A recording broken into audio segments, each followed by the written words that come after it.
लंबे समय पहले एक गांव में आधी रात को दिखने में भयानक लंबी बाल वाली एक चुड़ैल अजीब आवाजें बनाती घूमती रहती थी। बहुत समय से आधी रात होते ही हमारे गांव में अजीब आवाजें आ रही हैं। पता नहीं कौन करते रहता है।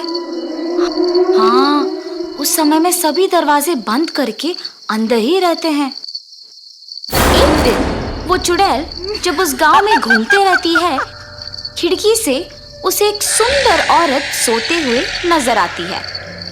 हर रोज ये सारे गांव वाले मेरा अपमान करते थे कि मैं बदसूरत हूँ, इसीलिए मैं मर के चुड़ैल बन गई और इसीलिए मैं अब इस खूबसूरत औरत में घुस के इस गांव में कोई भी औरत को खूबसूरत नहीं रहने दूंगी।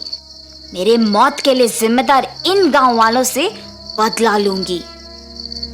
ऐसे फैसला तुरंत उस औरत में घुस जाती है और सुबह होते ही वो फिर से साधारण औरत बन जाती है। अगले दिन से अजीब आवाजें ना आने के कारण गांव वाले सारे खुश हो जाते हैं, लेकिन वो उस गांव में मौजूद सारी सुंदर औरतों को बदसूरत बनाने लगी और सुबह होते ही मामूली बन जाती है। एक दिन आधी रात को वो चुड़ैल एक खूबसूरत औरत को सोते हुए देखती है। कितनी सुंदर हो तुम, अब देखो मैं तुम्हें क्या करती हूँ। वो चुड़ैल उस औरत पे हाथ फैलाती है और वो तुरंत बदसूरत बन जाती है। हा हा हा, अब अच्छी लग रही हो तुम, ऐसे कह के वहां से चले जाती है। सुबह उठते ही प्रीति को कुछ याद नहीं रहता है। क्या हुआ मुझे? ऐसा लग रहा है कि कुछ तो हो रहा है। रात भर मैं क्या इनके बगल में ही थी? मुझे उनसे पूछना होगा। सुनिए, इधर आइए। क्या हुआ? नींद से जागते ही इतने जोर जोर से चिल्ला रही हो? मुझे ऐसा लग रहा है कि रात में कुछ हुआ है। मैं रात भर आप ही के बगल में थी ना जी? हाँ, मेरे बगल में ही सोई थी। क्यों? ठीक है, कुछ नहीं जी। सतीश गांव में जाते ही सारे लोग को एक जगह इकट्ठा देखता है। ये क्या, इतने लोग एक ही जगह?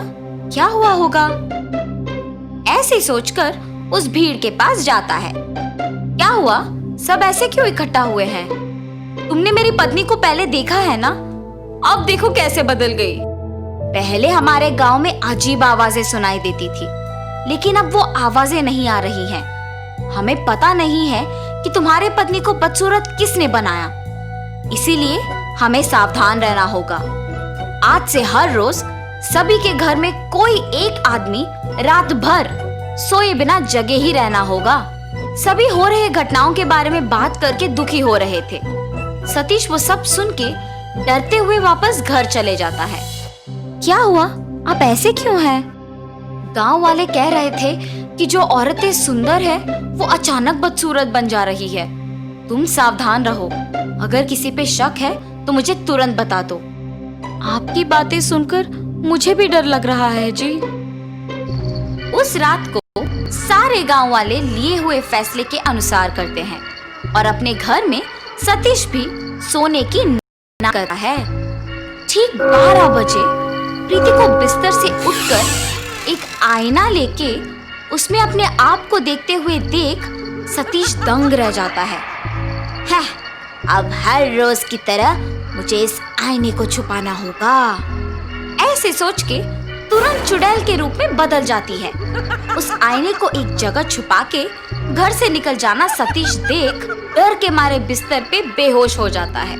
सुबह होश में आके नींद से जाग उठता है। प्रीति को हमेशा की तरह देख वो आश्चर्यचकित हो जाता है। क्या हुआ? आप मुझे देख ऐसे डर क्यों रहे हैं? मैं क्यों डरूंगा? मुझे किसी से डर नहीं है। ऐसे कांपते हुए डर के मारे गांव वालों के पास जाता है और जो कुछ उसने पिछली रात को देखा था वो सब बताता है। आज के समय में भी भूत प्रेत को मानते हो? क्या तुम सच में तुम्हारी पत्नी को चुड़ैल के रूप में बदलते हुए देखा? तो तुम सोच रहे हो कि गांव में हो रहे घटनाओं का तुम्हारी पत्नी वजह है? अगर तुम लोगों को मेरे बात पे यकीन नहीं है तो मेरे साथ मेरे घर आओ। मेरी पत्नी को दिखे बिना एक कोने से उसे देखो। सतीश के ऐसे कहने पर गांव वाले उसके साथ उसके घर जाते हैं और एक कोने में छुप जाते हैं। रात के 12 बजते ही प्रीति अचानक नींद से जाग के एक आईने में अपने आप को देखना है। उस आईने में देखते हुए वो एक चुड़ैल में बदल जाती है। ये देख सारे डर जाते हैं। उस चुड़ैल को घर से बाहर जाते हुए देख सारे उसका पीछा करते हैं। वो चुड़ैल एक सुंदर औरत को देख उसके पास जाती है। कितनी सुंदर हो तुम, देखना मैं तुम्हें कितनी बदसूरत बना दूंगी। ऐसे कह के वो अपने हाथों को फैलाती है और उसे बदसूरत बना देती है। ये सब देख गांव वाले दंग रह जाते हैं।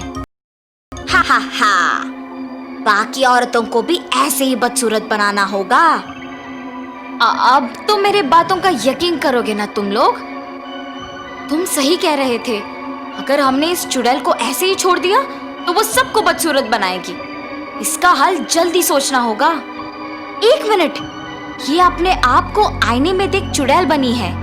इसका मतलब ये है कि इसका और उस आईने का कुछ संबंध है। हाँ, मैंने भी उस दिन यही देखा। उस चुड़ैल से पहले ही घर पहुंच के हमें उस आईने को ढूंढना होगा। हाँ हाँ, चलो चलो। ऐसे सारे गांव वाले सतीश के घर जाके उस आईने को ढूंढते हैं। जब तक वो चुड़ैल घर लौट आती है, गांव वालों के हाथ में उस आईने को देख डर जाती है और उस चुड़ैल के अंदर आते ही गांव वाले भी डर जाते हैं। मैं तुम लोगों को कुछ नहीं करूंगी, डरो मत, बस वो आईना मुझे दे दो, ऐसे कांपते हुए कहती है। चुड़ैल जब बात कर रही होती है, डर के मारे हाथ कांपते हैं और आईना उनके हाथों से फिसल के नीचे गिर के टूट जाता है। आईना टूटते ही वो चुड़ैल जोर जोर से चिल्ला के उस शरीर को छोड़ के चले जाती है। कुछ देर बाद प्रीति होश में आ जाती है और हमेशा की तरह रहती है। ये तो अच्छा हुआ कि आईना हमारे हाथों से फिसल के टूट गया। कुछ किए बिना ही ये समझ आ गया कि इस आईने में ही इस चुड़ैल का प्राण था। उस चुड़ैल के जाने पे सारे बदसूरत औरतें वापस खूबसूरत बन गई और गांव वाले भी खुश हुए। तब से गांव वाले उस चुड़ैल के बिना खुशी से जीते हैं।